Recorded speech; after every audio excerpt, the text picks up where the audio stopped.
G'day guys. Here's a few things I've been collecting recently. There are, what we got here? We've got 2 clocks, an old glass shoe, and a lamp mantle. And all these things have one thing in common. They're all slightly radioactive. The shoe contains uranium, the mantle contains thorium, and the 2 clocks contain radium. And I wasn't too sure recently that these were radioactive, but I recently bought this little kit off the internet, and it's kind of like a Geiger counter. It has the Geiger Muller tube in the back, and it detects radiation pretty good. The instructions say that when it gets to a continuous ring or beep, that's about 7 microsieverts, and that's not considered healthy. So at least it tells you when it gets bad. But none of these get close to that, and I'll show you what they register. So we turn her on, and that's the background radiation. It's a pretty sensitive little thing. Get the old little click. So here's the slipper, and usually quite low. That's a bit more than usual. Must have found a hot spot on it. So that's uranium. I think that's just the normal uranium that they add into it to make it that colour. Nice colour too.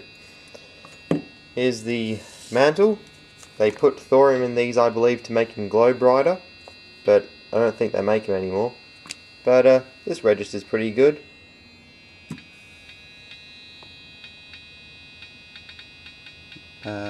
Yeah, a bit better than the shoe. Clicking away. And here are the 2 clocks.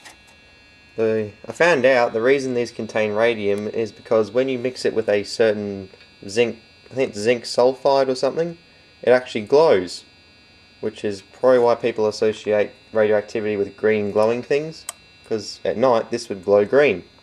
But after about 50 years of constant exposure, the sulfide sort of burns up, I think, and it doesn't glow very much. But the radium's still there, and still just as powerful as the day it went on. So, pretty much the whole face is radioactive, all the hands and numbers. It's clicking away. There's a good one.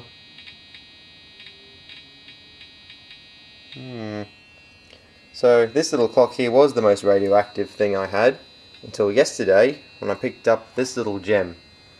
It's got from a market for about $5, I think, and it's made by West Clocks. I think that's usually a Scottish company, but this one says it's made in Hong Kong. And I found out all these clocks here were painted on by hand, and the poor women who had to paint them usually didn't end up too well.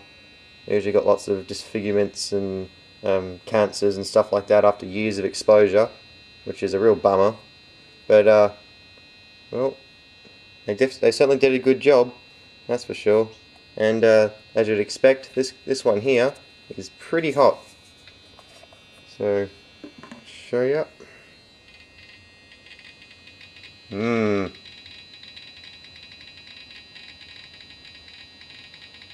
That's probably like 3 or 4 microsieverts.